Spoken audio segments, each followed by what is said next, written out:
Florida. Sunshine today with a high of 47, then tonight partly cloudy with a low of 27. The music is still the hottest at Crooner's Supper Club in Fridley. Crooner's is located just north of I-694 off Highway 65 and Moore Lake Drive. View their upcoming music schedules and food menus at croonersloungemn.com. Portions of the following program may be pre-recorded.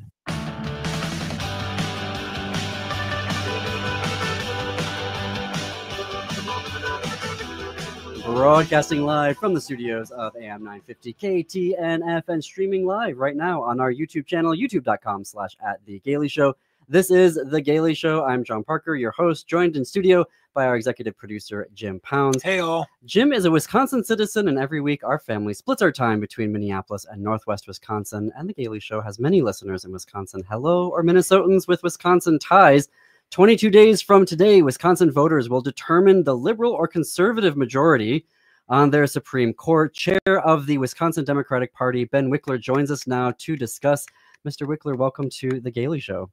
It's great to be with you both in a moment 22 days out from the first election that will determine whether Democrats, people who believe in democracy and decency and freedom, can get up off the mat and fight back in this terrifying new era. And that is why I'm here to proclaim the greatness of Susan Crawford, a common sense judge who wants to rule based on the law, and the disaster that is Brad Schimmel, the Elon Musk super friend who just wants to magnify our state Supreme Court.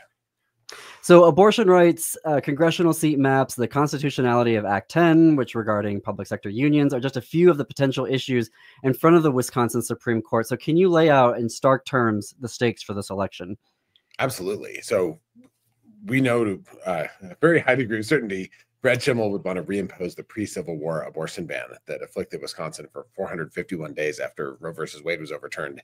We have him on tape talking about how when he was Attorney General under Scott Walker, and he was going after Planned Parenthood in a case called Planned Parenthood versus Brad Schimmel, during that time, people said, why do we keep this 1849 abortion ban on the books? And his response was, well, if Roe versus Wade is overturned, we'll be glad it's there. So this is someone who likes this like 6-year felony conviction law for abortion care. This is also someone who has said that Trump was screwed over in 2020 when our state Supreme Court didn't overturn the election. He was asked whether that case was correctly adjudicated, and he said he didn't have an opinion. He hadn't looked at it. Yeah, right. So this is like, and then you got the Republican dream of re-gerrymandering our state legislature and freezing in place our gerrymandered congressional maps. This affects the future of Wisconsin, the future of the House majority, the sanctity of presidential and Senate elections going forward. It's really the whole shebang for our American democracy in the state that is the closest state in the country. So a small thumb on the scale can tip the entire nation in the state of Wisconsin. Right. And then on top of all that, Elon Musk has his own personal case working through Wisconsin Supreme Court system, court system, so he can make money if he gets Brad Schimmel on the bench, which is another reason why he's poured $8.3 million into helping Brad Schimmel. Wow. So speaking of Musk, he and his allies have dumped a lot of cash into the race, but a new Marquette University poll shows that 56% of independents and 97% of Democrats say Musk is too disruptive of programs required by law, and Trump is underwater with independents by 21 points in that same poll. As you just said, Republicans are campaigning saying that, Brad Schimmel is going to protect Trump's agenda in Wisconsin.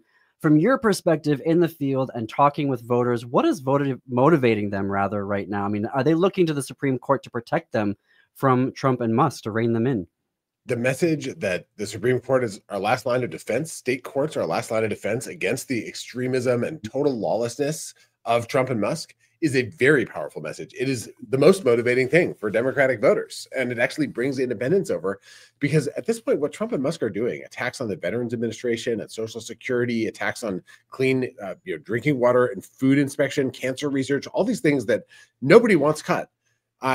People want a Supreme Court that isn't just another rubber stamp for the Trump and Musk agenda. And so I found, I was knocking on doors the last 2 weekends, people are fired up to vote once they hear about the stakes. But I will tell you this, not everyone knows that this election's happening, who the candidates are, or why, the fact that Elon Musk is flooding our state with money to try to grab control of our state's court system. So if someone volunteers, and you can do that at wisdems.org/volunteer, or if you chip in, you can go to Crawford for WI, Crawford, Wisconsin, or wisdems.org to chip in to help us. We can put those dollars and those hours to work, because every additional door you knock is another potential voter who will go out and make sure that Susan Crawford wins. This is not like a presidential election where everyone has their mind made up. People, have heard way too much about all the candidates. There's tons and tons of people who just need that one phone call or that knock on their door, and then they turn into an enthusiastic voter who's not only voting for Crawford, but is bringing friends to the polls.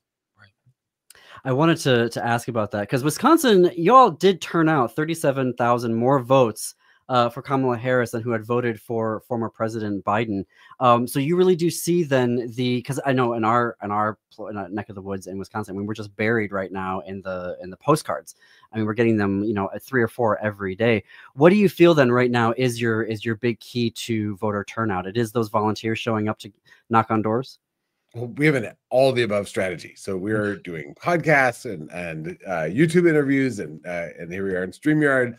We have ads on TV, every screen that glows. There's postcards in people's mail. There's door hangers on their doors, phone calls, door knocks, text messages, friend-to-friend outreach.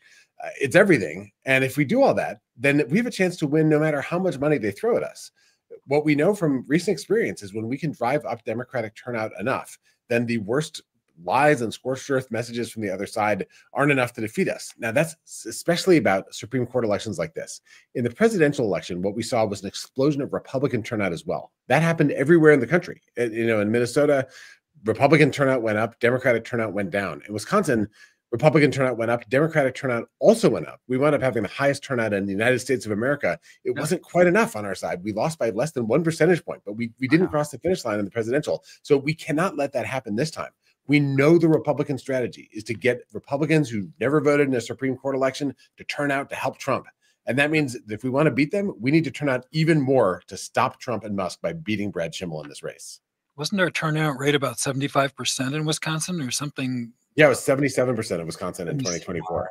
Yeah. It was, it was phenomenally high. And we added votes everywhere, in rural areas, suburbs, cities, small towns. And so did the Republicans. So this is now a very highly engaged electorate.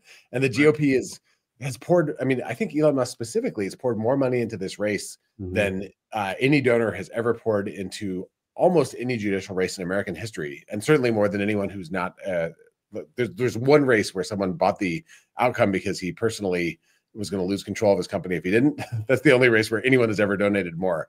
And I think Musk, his personal benefit and trying to seize total political control, and we can't let him do it. And we can fight back, and we can win. Younger voters were key to Judge Protasewicz's campaign in 2023. And there was a really great political article that I have never forgotten about, talking about how Wisconsin's going through a generational shift. Are you seeing the same enthusiasm again with younger voters? Yeah, it's a little different in the sense of it's kind of a panic right now, because what the Republicans are doing, they're trying to dismantle the university system, for example, just defund universities. They're now trying to deport people who are here legally because they don't like the fact that they get involved in protests.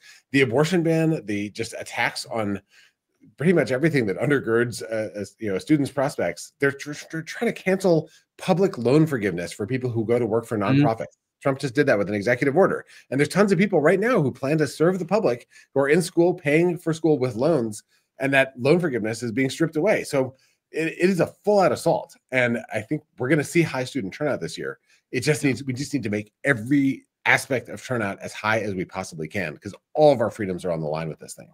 What about the deadlines for registering? I know, isn't it this week for online and mail registration, I think, and in a couple of weeks, maybe you can go to certain key offices and register to vote in person. Am I right about that, or something? I think that's close. Yes. So Wisconsin has one good voting law, which is we have same-day voting we have same-day registration. So there's the online registration deadline is 20 days from before election day, and that date is this Wednesday. Yeah, exactly.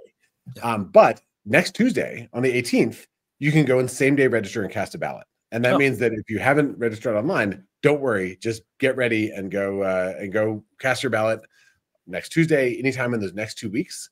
Great. And then on election day, it could be 6 p.m. on election day, and you realize you haven't voted yet, or your friend hasn't voted yet. You can drive them to the polls, make sure they have their student ID or their voter ID ready to go, and they can register and cast a ballot at that same moment. That's great that we have early voting for this sort of off election. I wasn't sure about that. That's great. That's great to hear. I'll tell you a funny story. The only reason we have same-day registration, despite all the Republican voter suppression, is that Republicans realized that Wisconsin has a waiver from the motor voter law that allows people to register to vote when they get their driver's license or when they sign up for Medicaid or public service, because we have same-day registration. And they were so focused on suppressing the votes from new voters that they kept same-day registration in exchange for not having to comply with federal law. Wow. Yeah. Not Boy, great, that tells you everything you need to know. It sure does. Wow. I'm curious. So, on a more macro level here, we knew that it was going to be awful, the administration. And is it, from your perspective, is it worse than you were thinking it was going to be, or is it on par? I will say, I ran a lot of nightmare scenarios and thinking through what it would be like, which is one of the things that propelled me to do just everything in my power to try to win last fall. But I did not count on Musk being the singularly, disastrously, spectacularly horrible force of nature against everything good that he is. Right. The shutdown of medical research in this country, the shutdown of the president's emergency plan for AIDS relief, which literally will kill 1 million people a year for the foreseeable future if it continues to be shut down, and it looks like it will be. It didn't cross my mind that they would attack things that have been bipartisan consensus. Some of the best things our country does at home and abroad. Everyone benefits from, like, finding cures for cancer and keeping people alive from infectious diseases and reducing transmission. Those are things that benefit everybody. They're just attacking them out of the worst kind of malice, spite, incompetence, and viciousness. And it deepens my resolve to do everything in my power to fight back. And speaking of fighting back, how can folks help you in that effort? Where do they go to sign up and to donate? Well, one option is go to peoplevmusk.com, peoplevmusk.com. You'll find our website where we lay out, Elon Musk's terrible involvement. You can see our ad. You can share a story about what he's done has affected you. You can donate. You can sign up to volunteer. The links are all right there. You can also just Google or go to Susan Crawford's website to donate directly to her as a candidate. If you volunteer, if you're outside Wisconsin, join a virtual phone bank. If you can get to Wisconsin, come and knock on doors. We're door knocking every weekend. We're doing phone banks every day. So this is a full court press, and it is the most fun you'll have organizing for an election, because you're calling Democrats. You're not calling, semi-Republican MAGA people who are like on the fence. They just want to know about this race, and they will thank you for telling them and alerting them, and then they'll go vote, and you'll know that you had a huge impact on a race that'll affect this entire country, and that will re-energize everyone who thinks that what Trump and Musk are doing is wrong. Anyone who thinks that no matter who you love or where you live or what you look like, everyone should have freedom and a decent shot in this country, you can strike a blow for that value by winning this race. Perfect. We're going to take a break. More with the Gailey Show after this.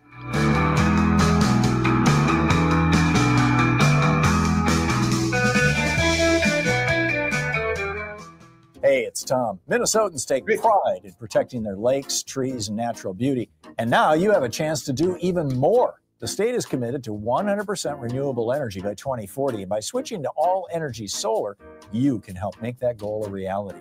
Solar works in Minnesota year-round. It runs on sunlight, not heat. So even in the winter, you're generating clean energy. And for over 15 years, all-energy solar has been helping Minnesotans make the move to affordable, renewable power. Now is the time to act. Some federal rebates could disappear with changes in the federal government, so don't wait and miss out. Get with a trusted, award-winning company. All Energy Solar was named Minnesota's best gold winner in 2024 and recognized as a top solar contractor by Solar Power World. The future is renewable. The choice is yours.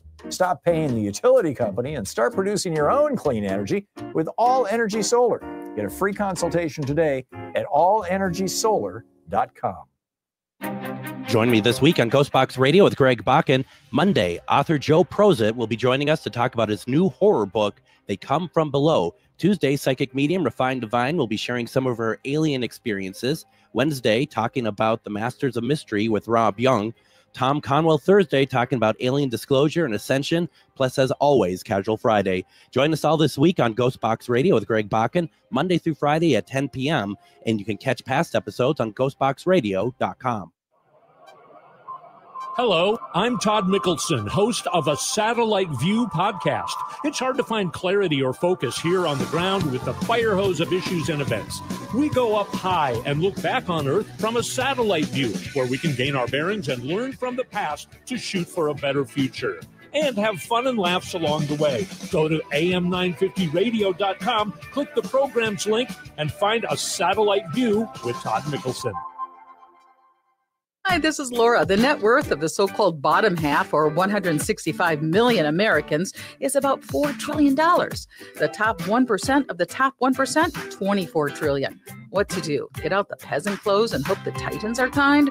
Let's imagine a renewal spirit of democracy, an economic story that does not harm the planet. Then let's stand together. Support AM950 partners by going to am950radio.com. And thank you for being part of the AM950 community. Hi, it's Penny from Nightingale, your gathering spot near 26th and Lyndale in South Minneapolis since 2012. Come check out the fun and vibrant atmosphere. Besides our traditional favorites like the Nightingale burger and fries, did you know we also have delicious vegetarian and vegan options? Plus, we have one of the best gluten-free menus in town. And for drinks, our bar staff is always creating fun new cocktails along with a thoughtfully curated wine and beer list. Join us at Nightingale where good times and great flavors come together.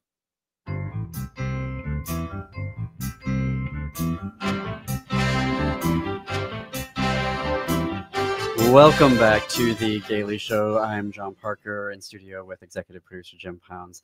Thank you again to Mr. Wikler, Ben Wikler, the chair of the Wisconsin Democratic Party, for joining us to talk about the Wisconsin Supreme Court race. I can say that spending half my week in Wisconsin, and you're a Wisconsin resident, Jim, like it is a crucial race. And I did see in that Marquette University poll that a lot of folks weren't necessarily dialed into it or aware of it. So even if you are in Minnesota, you have Wisconsin friends, and you can call, be part of a phone bank, you can donate money.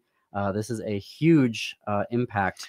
It's not only on the state. I mean, I remember I was working at St. Paul College when Act 10, so the public sector union nonsense, was implemented, and we saw a huge number of applicants from people from Wisconsin who were coming over into Minnesota because their pay, their benefits, all of that went down. Yeah. And so, we may say, well, that's the Wisconsin Supreme Court. That's just, them. It has a huge impact on what happens here in Minnesota. And even it was because I was working at St. Paul College and was dealing with, being on hiring committees. I wouldn't have known that until I was, helping to hire folks into the college, that I realized, wow, we have a lot of, and HR confirmed it. Like, yeah, we've been getting a huge uptick in applicants from Wisconsin. The right to work nonsense in Wisconsin is a disgrace, and it's hurt the state on so many different levels. And Schimmel was part of that. So why anybody would want to go back to those caveman days is beyond me. So let's make sure we do whatever we have to do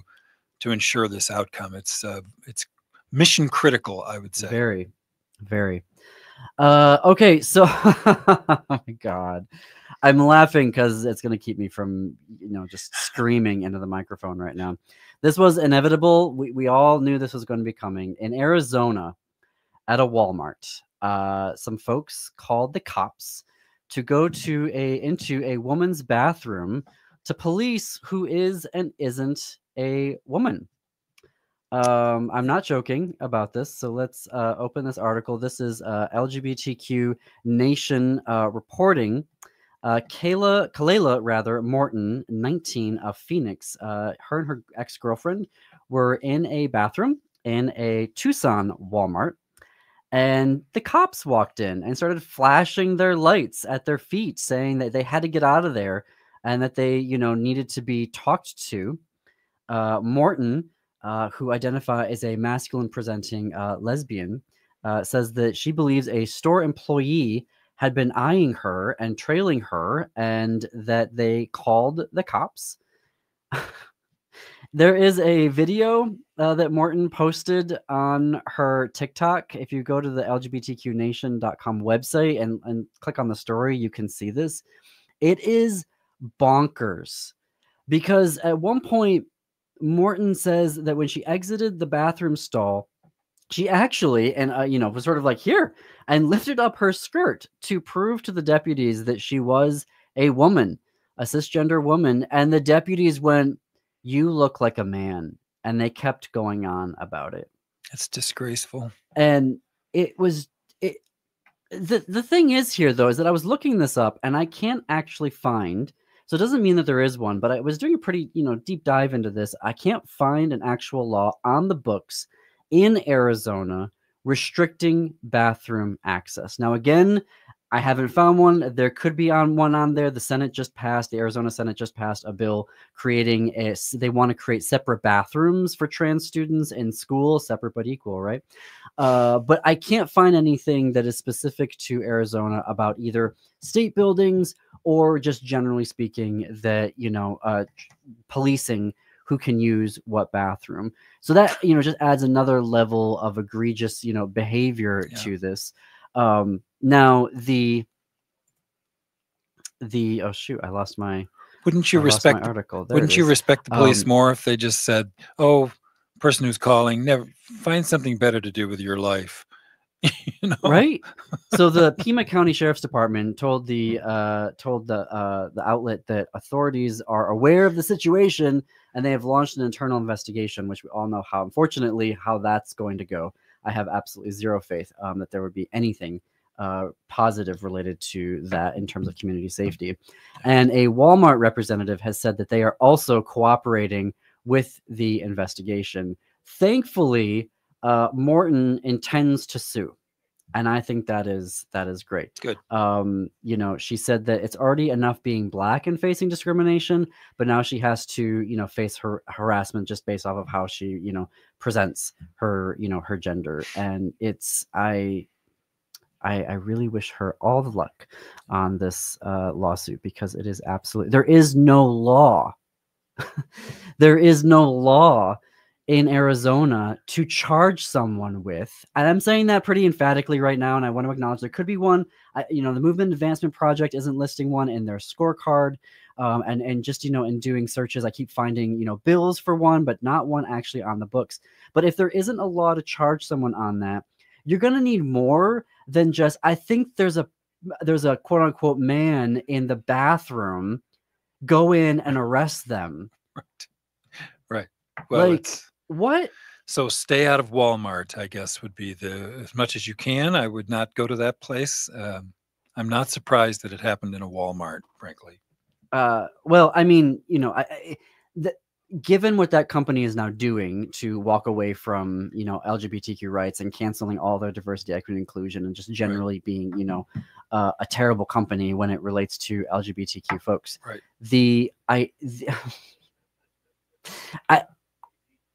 I don't think it's unfair to say that, there are stores now where we need to have our guards up. Yeah. And we need to determine, are we safe shopping in these stores anymore? Right. And if employees are going to start calling the cops right, based off of who they assume is or isn't right, a woman or a man, yep, and the cops are going to follow through on that, yep, and they're going to continue to harass someone, "Oh, we think that you're a man." What? Yep. I'd give my money to somebody else. And in that situation, and this is something that the law is going to have to figure out here, which is, how exactly are you going to determine? Are you going to do a strip search on someone to determine their gender identity? Sounds like it. I guess we should all just strip down when the police come in. And what are the rights then for the individual in that regard? Right. Like it's just so. It's not America anymore. And this is the thing that, we can talk about, folks can sit there and go, "Oh, well, that's a law for transgender people." And cis women may think that they've protected themselves in the bathroom. Well, guess what? No, now you're going to be profiled. Right. Every woman that's going to walk into a bathroom, if you have a low voice, is going to be policed, right, is going to be profiled. It's ridiculous. It's embarrassing. We have so many real problems. This is not one of them, clearly. It just, Yeah, it's so we'll keep following that story, and I'm sure that there's going to be more of these. There's absolutely going to be more of these because they are creating a completely dangerous situation. Well, as you say, we should go into a place, on our guard. No matter where Yeah. we're going, frankly, in public, we should be on our guard. We should be Yeah. looking around and paying attention. We've got to fit in a break here. When we come back, more LGBTQ groups are suing Trump. We can't do this show without our advertisers and sponsors. So visit them, shop with them, and tell them you heard about them on The Gaily Show.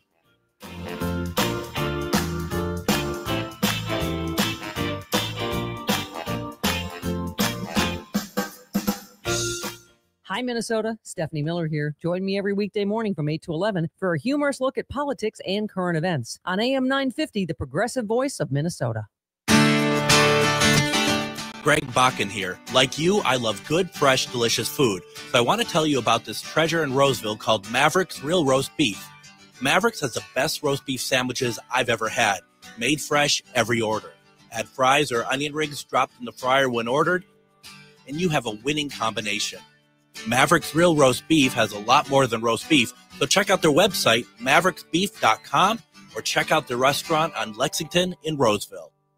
This is Robert Pilot of Native Roots Radio presents I'm Awake, weekdays at 5 p.m. On our show, you'll hear about Native issues like treaties, protecting Mother Earth, and holding our elected officials accountable. Weekly correspondents like Dr. Stately, State Senator Mary Kunesh, Robert Lilligren, and Bob Blake update us with the latest news from Turtle Island. Native issues are human issues, and human issues are Native issues. Listen weekdays at 5 p.m. or watch the show on Native Roots Radio social media accounts. Ho-wah! This is Chad, owner of AM 950 for Snap Construction again. Does your home feel colder than it should with the furnace constantly running? Or do certain rooms always feel colder than the rest of the house? Those are signs the attic in your home may need an insulation upgrade. Snap Construction can help by providing a free energy audit for your home's insulation. The average cost of getting new insulation can cost much less than a new furnace. Plus, Snap Construction is a BPI certified installer. That means if you use Snap for your next insulation project, you qualify for up to $650 in total rebates from your energy provider. After my free inspection, my insulation upgrade was completed within a few weeks and the rebate check was in the mail. Snap to it and reduce your heating bill this winter with Snap Construction. Call 612-333-SNAP. That's 612-333-SNAP for your free energy audit when you mention AM 950. Snap Construction, arguably the most well-reviewed exterior contractor and insulation company in the metro. Hi, I'm Bruce Klopfleisch, a college political science instructor and attorney. Join me every Sunday at 5 p.m. for Politics Matters. We dive into how civics, politics, and law affect you. Discover how government impacts your daily life from the federal level all the way down to your local city. Each week, I'll share my key takeaways and teaching moments on crucial civics concepts to help understand what is happening in the current political environment. That's Politics Matters with Bruce Klopfleisch, Sundays at 5 p.m. or anytime on your favorite podcast app. With a look at your AM 950 weather, I'm Patrick Lilia. Sunshine today with a high of 47, then tonight partly cloudy with a low of 27. The music is still the hottest at Crooner's Supper Club in Fridley. Crooner's is located just north of I-694 off Highway 65 and Moore Lake Drive. View their upcoming music schedules and food menus at croonersloungemn.com. You're listening to AM 950, the progressive voice of Minnesota.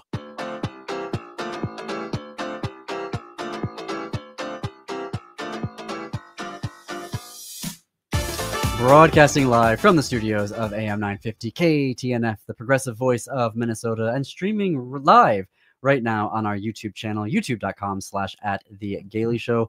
Welcome to The Gaily Show. I am your host, John Parker, executive producer, Jim Pounds with me. Hey there. And in the control room, Patrick. Hey, Patrick, we didn't get to say hi off the top of the hour. How's it going? It is going. It's like 60 degrees outside, which is, we go from a snowstorm to 60, and I don't, climate change. It is 33 minutes after the hour. Our call-in number, 952-946-6205, 952-946-6205. This is important number right now. We have been on the air for 2 months. So just over 2 months and 4 days. that we have been in this new format. How are we doing, folks? Do you like the show? What do you want more of the show? Call in. Let me know. I want to hear your thoughts. 952-946-6205. 952-946-6205. While we're waiting for folks to call in, because I know you're going to, and we're also going to share some like highlights and things that we've enjoyed doing over the past 2 months. But we've got a new lawsuit against the Trump administration. The Rhode Island Latino Arts, the National Queer Theater in Brooklyn, New York, the Theater Offensive of Boston, and the nonprofit Theater Communications Group are all suing Trump, specifically over the denying of national education arts grants. No, I'm sorry. No. Restate that. National Endowment for the Arts grants. So they have blocked grants for anything that is promoting quote unquote gender ideology. And so the groups that are listed here say that we produce artworks and theatrical productions that do affirm all peoples, including trans and non-binary identities and experiences. And so they are being preemptively denied funds. And the groups are saying that their constitutional rights to free speech and due process and equal treatment under the law are being violated by this executive order. Yep.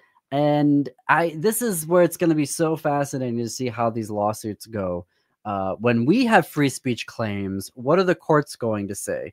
Because, they are able under so many different things to, there's a lawsuit that the Supreme Court, we're going to talk about this tomorrow, but a therapist in Colorado is trying to get the ban on conversion therapy overturned based off of free speech. We're going to talk about that tomorrow. But here again, now we see us, our team, our side. We have, we have a legitimate claim here on the suppression of free speech, where they're denying, funding and the ability to exercise free speech. And so the ACLU is representing these 4 organizations. Their lawyer, Lynette Labinger, said that the vagueness of the prohibition requires them to guess, our plaintiffs here, to guess as to what, if anything, they can create, produce, or promote that addresses themes of gender or that affirms the identities of all people regardless of their gender identity. So this is coming on the takeover of the Kennedy Center for the Performing Arts in DC, who apparently now Trump is the chairman, the board chairman for that. They're all excited. They're saying we're going to enter a golden age where there's no more drag shows at the Kennedy Center for the Performing Arts. It's like, what? So yeah, Issa Rae has canceled her upcoming performance at the center. Shonda Rhimes has resigned from the board. Ben Folds has resigned his artistic advisor position with the National Symphony Orchestra. The Orange Fascist canceled a concert with the National Symphony Orchestra that was associated with World Pride, which is the biennial LGBTQ plus gathering. It was scheduled to be here in May. I know a number of countries, including Canada, have said that they are not going to be sending contingents this year because of the potentially dangerous scenario of sending queer, trans, and non-binary people to this country now. Yep. We've become one of the bad ones. This is one of the black ones. This is a black country. What are you saying? Well, that is, we're one of the bad guys. White hat, black hat. We're one of the black hats now. Oh, with this really antiquated. Well, that's how it occurred to me. I thought I've talked to a lot of people. Weird reference. I've talked to a lot of people in other countries who have said, "Boy, I don't know. Am I going to be safe there?" I mean, literally, you and I know people in the United Kingdom and other places that have said, "I'm not sure. Would I be safe there?" Yeah, and I'm not sure that they would be safe in many parts. Which state you go to. Yeah, so black hat is my reference. I don't know what that means. What is that from? The good guys and the Westerns always wore white hats, and the bad guys always wore black hats. Racist. It isn't. Drop this. It isn't racist. Sounds, and it probably derives from But it's Yeah. from Westerns. Yeah, no. Are Westerns We're going racist? to Okay, I we're don't gonna know. cut that out. I don't see what's wrong with that. I'm sorry if I offended anybody. No, it's Talking- it just sounds You don't weird. watch enough Westerns. That's your problem. Clearly, I don't. Westerns from the 90s. You mean like Westerns where they were having Latino actors play Well, okay, Native Americans? Yes, I know that's those not the Westerns. most. Yes, I understand. Okay. Well, we'll be following this story to see how it turns out, because free speech rights, do we get them? Do we not get them? 952-946-6205, 952-946-6205 to join the conversation or to talk about how the show has been going for the past 2 months. I have to say that a highlight for me was just about 20 minutes ago, getting to interview Ben Wikler, who's the chair of the Wisconsin Democratic Party, who was my preferred candidate to run the DNC. So, you know, the DNC voters made the wrong. I'm sorry. They made a different choice. Different choice. I mean, no disrespect, I guess, to Ken Martin. But I'm actually very happy that we're going to get new leadership here in Minnesota for the DFL. Because I do believe in leadership transitions. I do believe in term limits. I felt that Ken had his run. We thank him for his service, but it was time, it's always time for new leadership. And, I salute Senator Smith, for, deciding to step down and not be an eternal senator. That is exactly what we need. Senator Klobuchar is a great senator, but I would encourage her to also consider stepping down. It is time for new leadership. We can't have the same senators. We can't have senators who are in their 90s. This has got to stop. No, I know, but some of the issues there are when you have a senator that you like, and the incumbent has a benefit, you sort of hate to give up that benefit in order to see what happens. You have to have constant turnover.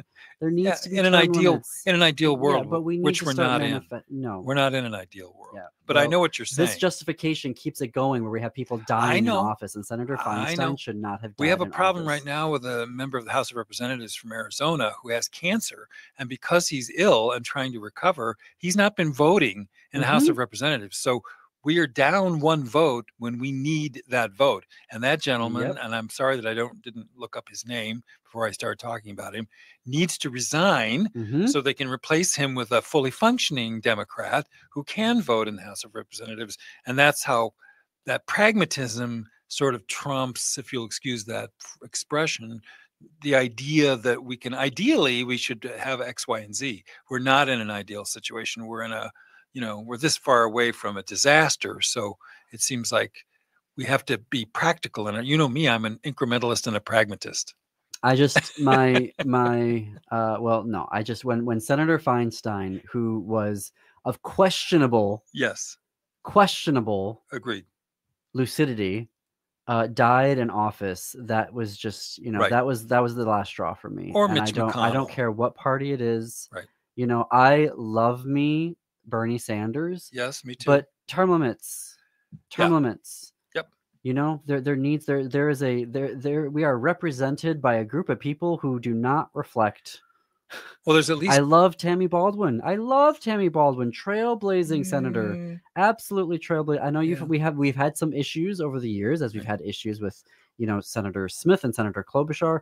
But to be the first lesbian senator, but she can't be the only one. No. We need term limits. We have 2 members of the U.S. Supreme Court that are over the age of 70, and you see the kind of what's coming out of the U.S. Supreme Court is reflective of people who don't have any idea what's going on. They should not be dying. They're in office clueless. Either. Yeah, their humanity is in question in my mind.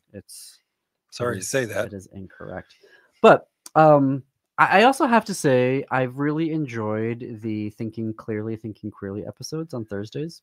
Yes. That has been a highlight for me. And you apparently are doing a little essay at the end of that. I've been hearing about the cosmos. Queer in the Cosmos. If you listen on Thursdays, you're getting you're getting a mixture that you usually don't get. Right? You're getting as an aspiring essayist, it is nice to be writing on a weekly basis, and I'm absolutely obsessed with the cosmos right now. Right. I had a friend who was like, "Well, it's because you don't want to live on this planet anymore," and I'm like, "I'm not saying that's true." But Yeah. it is absolutely. It's been really interesting to be looking at the cosmos in a way that helps me gain some distance and perspective that I feel is useful, not in an escapist type of a way, but just to sort of help ground myself and how I'm, looking at the Sure. but also just getting to know like Frank Kameny. I did a 2-part essay on Frank Kameny, who was gay and was an astronomer and would have spent the rest of his life happily looking at the stars and studying the stars, and got his PhD from Harvard and was fired by the federal government for being gay. And I knew of Frank. I did not realize he was part of the cosmos. That was where I was sort of zeroed in on, because he ended up having the very first lawsuit at the Supreme Court based off of, sexual orientation. And he went on to found the Mattachine Society and began, doing all of this work of organizing and LGBTQ civil rights. But he started life as an astronomer. And also it was a really good bit of history to dive into, because it started with an executive order, the Lavender Scare. Oh, boy. And then I know. Started as I mean, we're literally reliving history right now. It started with an executive order, then there was legislation, and then all of the things that they're saying right now around gender ideology and how they're trying to purge all of these employees from the federal government is a literal, almost word for word, exactly what they were saying in the 50s. This is the thing that frustrates me so much when people say, "Oh, I don't like history," and I'm thinking, good Lord, that's why we're in this situation. Is people haven't done a good job of learning their history and swearing to themselves they're not going to recreate it, and that's why we keep recreating it, because we don't pay attention to history. Lavender Scare, we are recreating it almost certainly word for word. Yep. But yeah, that is an episode series that I have really enjoyed. Have you gotten any feedback on either Thursdays or on the Cosmos essays? Yeah, that's good. Yeah, since you're kind of running not solo, as much as I wanted. Yeah. 952-946-6205. Speaking of which, 952-946-6205. I think that's something that, if I had to say that I want more of the show, as I've just really enjoyed the folks who have called in to give their perspective on the news of the day, whether it's stuff that we've been talking about or things that they've wanted to bring up. And I've wanted more of that. The folks that have called in, I've had such a, gotten such a kick out of talking with them. And, if there's a direction that I'd like to go with the show moving forward, is to kind of try to create that community town hall feeling where we are talking to each other. I mean, I know when folks call into a radio show, they're like talking to me and they're talking to us.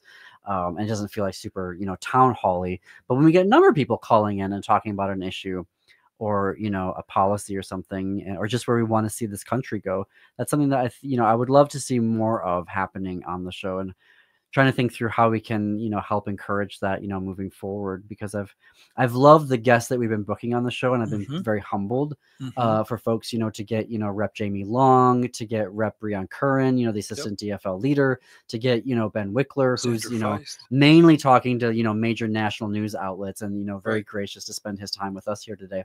I've been very feeling very lucky to have that platform and to be able to talk to folks about that. But I want to talk to more queer folks as well on the show. We're going to take a break and talk to you about a thing that Jim and I are doing later today that has been very talk about grounding. So one last break, but more to get to here on The Gailey Show.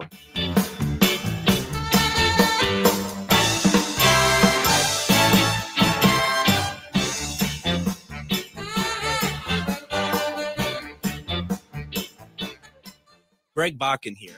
I've told you about the out-of-the-world roast beef sandwiches at Maverick's Real Roast Beef, but I haven't told you about their Philly steak sandwiches, turkey bacon avocado sandwich, BLT, crispy chicken, fish sandwiches, brisket, or pulled pork. Okay, you get the idea. They make a lot of delicious food to the same standard as their famous roast beef sandwiches, and now I'm starving.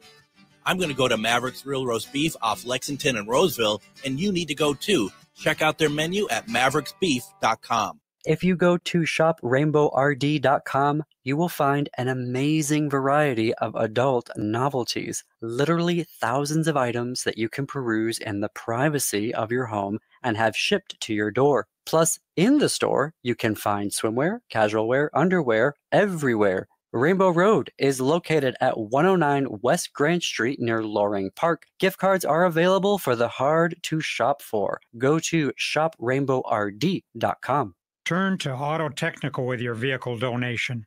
We have families waiting for a car. You know, over 85% of unemployed are successful in finding and keeping a job if they have dependable transportation. A car plus a job equals a life changed. 612-919-5526. We have families waiting for a car. 919-5526 or autotech.org. Tune in this Saturday morning from 7 to 8 a.m. right here on AM 950 for the Gardening with Joy and Holly radio show from 7 to 8 a.m. We'll be discussing That's Not Totally True garden myths, as well as the world of lettuces. Our guest is canner and blogger Linda Zidrick will be with us, and we'll answer your garden questions. So tell your friends Garden Talk Radio is on AM 950 from 7 to 8 a.m. Saturday mornings. Connections Radio Show is all about tapping into our hardwired hunger to connect. We examine meaningful connections to ourselves, our community, and the world around us. By opening the door to innovative insights by a wide variety of interesting guests, we'll make the connections to something bigger than ourselves. Join me, Lori Fitz, your host of Connections Radio Show, and together we'll make the connections. Saturday mornings at 9 a.m. on AM 950, the progressive voice of Minnesota.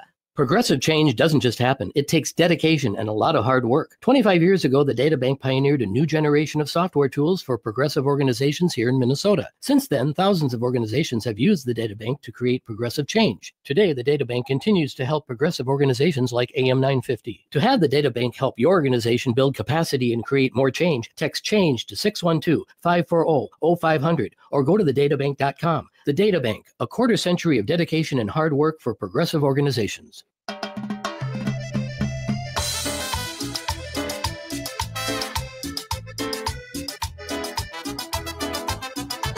Welcome back to the Daily Show Fiesta music. To wrap up our Monday today, I'm John Parker. Jim Pounds, executive producer, here with me. So everybody's trying to figure out how do we respond to what's going on, and also develop good boundaries of, you know, how do I set good boundaries for myself to pace myself to get through the next 4 years. And something that came up that I wasn't expecting was going to be a thing, but turned into a thing, and I'm actually very grateful about it. So the podcast that I host, This Career Book Saved My Life, that Jim also exec produces, last fall, we had a guest come on who was talking about Angels in America and how that play had life-saving impacts for him. And at one point during the conversation, he said, you know, I got to read this when I was, you know, in my late teens or early 20s, and it literally told me everything that I'm going to need to know about American politics and to be a, you know, gay man in America. And it was great to have that conversation and to revisit the play. And I hadn't read the play in a long time, and I hadn't seen the miniseries in a long time, and I hadn't seen a production of it since like 2000, the year 2000. And the election happened. Afterwards, if you've seen the HBO miniseries of it, there is this absolutely gorgeous oboe theme in it, because the oboe as an instrument plays a big, you know, part of the play. And the score, the theme song, has a beautiful, beautiful oboe solo in it. And I began hearing that in my head after the election. And I was like, wait a minute, we have Max. So I went on and I was like, I know it's here. I want to watch the series. And I started watching it. You started joining me and watching it, Jim. And I got done and I cried. And I was shocked how much of it that was happening, of what was happening in 1980s America, that they were, you know, depicting was happening again here today. And I watched it again and cried all over again. And then right when I thought I got it out of my system, like the next week, I watched it all over again. And while watching it that time, you came upstairs and you're like, look, I have a copy, like a hard copy of the play. And so I read through those, devoured them. And at the end of, I think I was getting done with the part 2, Perestroika, and I remember, offhandedly saying, I just would love to read these words out loud, because I found myself just mouthing them as I was reading them. And I was like, it would just be so, like, not do a full production, just read them, say them out loud. And, Jim's been an actor in the Twin Cities for, 30, 40 years, and you've done over 100 shows at all, almost all the theaters here in town. And so Jim just starts, that's my, sound effect for getting on the phone. Oh, I wondered what that was. Calling people.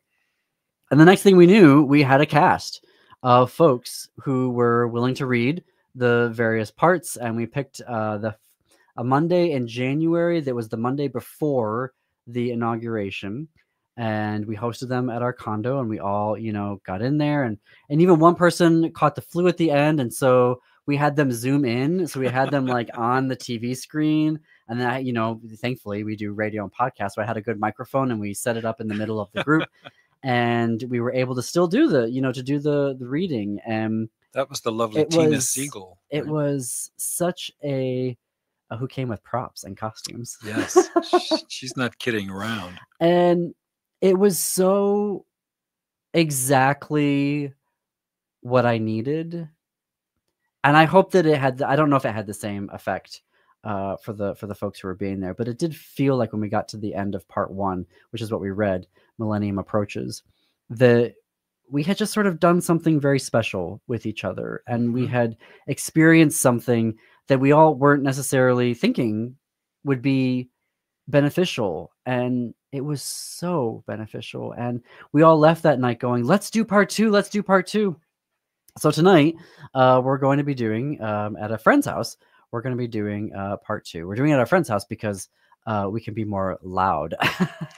That's the lovely David Coral. Yes. At our condo, we were like, oh, we can have raised voices, but we can't shout. But there's so much in part 2, particularly where there is some, very loud speaking, because there's some big things that are happening in the play. And so I'm really grateful to be in theatrical community again tonight, and to thank you, Jim, for organizing this, because it was not easy to cast a play, even if it's just a reading.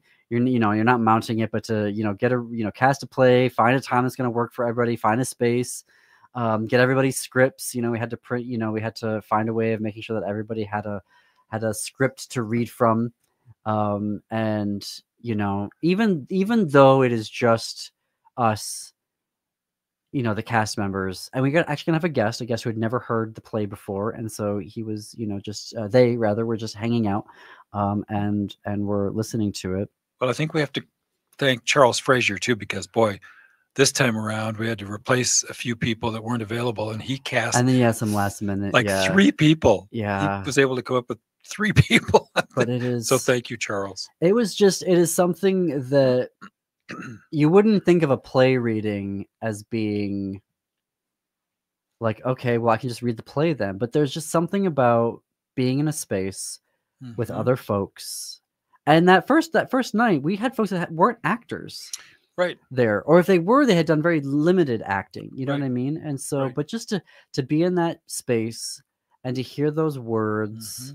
And, we're not all going to win Oscars or Tonys for it. You know what I mean? Like that. But that's not the point. The point was to be there and to inhabit those characters and to be in the room and hear those characters' voices. We're not all in costumes. We're not all, we're just literally sitting in a chair eating M&Ms and, committing to the text. I was just so grateful for those actors, the way they committed to that text. I mean, it was emotional. So for those of you who are out there that are thinking about, TV show or a film or a play that was really impactful for you, I'm here to say, get a bunch of friends together and read it out loud. It was empowering. Very empowering. But we have to wrap it up here today. So thank you for listening. Tune in tomorrow at 2 p.m. Up next is the Matt McNeil Show, which is being guest hosted by Nancy Nelson. And then after that, keep it tuned for Native Roots Radio. In the meantime, keep it queer, America. Keep it queer.